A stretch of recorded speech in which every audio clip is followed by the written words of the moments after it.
Last week we spoke about channeling. This week we're going to talk about the hijacking of sacred medicines. So most people now have heard of ayahuasca, a sacred plant medicine from the Amazon that has become extremely popular in the Western world over the last few years. Ayahuasca is a beautiful medicine that can help to shift our perception of the world and ourselves, whilst giving us the tools that, if implemented by us, can help us to change our lives. But it is also a medicine that has become massively hijacked by both the dark forces and the false lights. The number one job of an ayahuasca shaman is to hold the space for the medicine to be received. Ayahuasca is a medicine that opens us up to the astral realm, and whilst there are many things of beauty in the astral realm, there are also many dark energies and entities that exist there too. The number one role of a shaman is to protect us from these dark energies and entities as we drink and open up to this realm. Unfortunately, as a result of the medicine being popularized and coming over to the Western world, we have seen the rise of untrained shamans who may know how to serve the medicine, but do not know how to hold the space for it. As a result of this, entities and dark energies are attaching to people during ceremonies, which can result in people having unnecessary dark nights of the soul as a result of drinking the medicine. These entities are also leading and encouraging people to drink over and over again, making them feel like they are being called to do so. This was an easy hijack for the dark forces, as it attracts many people who have not yet mastered their addiction to drugs, who can then transfer that addiction into the medicine under the prelude of going on a spiritual journey. Where addiction exists, entities persist. And I'll go more into entities on another message.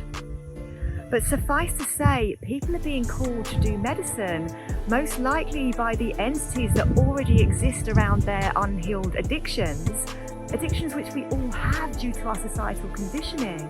And then they are vibrationally matching with the have-a-go shamans, as I like to call them, who are not protecting them from further entity attacks. I'll go further into this in next week's message, but the most important thing for me to say is that we need to strengthen our intuition. The only way for us to navigate the false light and the hijacking of our sacred medicines and teachings is to use our discernment at each and every turn.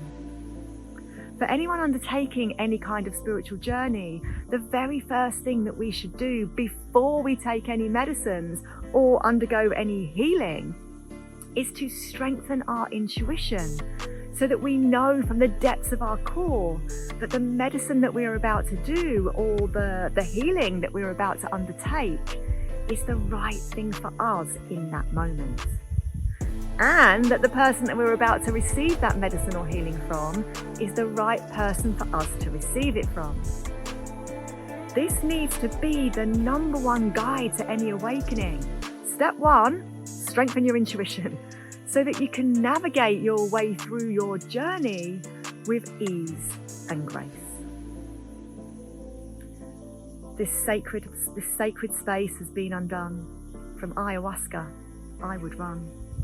Not because the medicine's bad. Sharing this makes me feel sad. But the hijacking, it does run deep. For the medicine, I do weep. Deeply planted is darkness's seed, a playground for entities now to breed. Posing as the medicine's voice, getting you to make a different choice.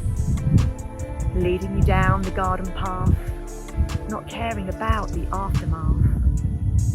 Leaking in twisted tools, thinking that they can play us like fools. But we can take the power back and get ourselves back on track. Honing on your inner voice. Make sure that it is your choice. Step away from medicine. The only way for us to win. As they go deeper in, our only choice now is to bin that which once helped us to rise and with a blackened heart I say, that this is the only way. I know you do not want to hear, and it just breeds contempt and fear. But hijacking is very real, and this sacred medicine, they did steal. So move away with all your might, and soon you'll see that I am right. Move yourself above and beyond, and from this medicine, please abscond. So I hope you enjoyed this week's message. I know that it's a tough one to hear, so please feel free to ask me any questions in the comments. Please join me next week as we dive deeper into this subject, and as always, thank you.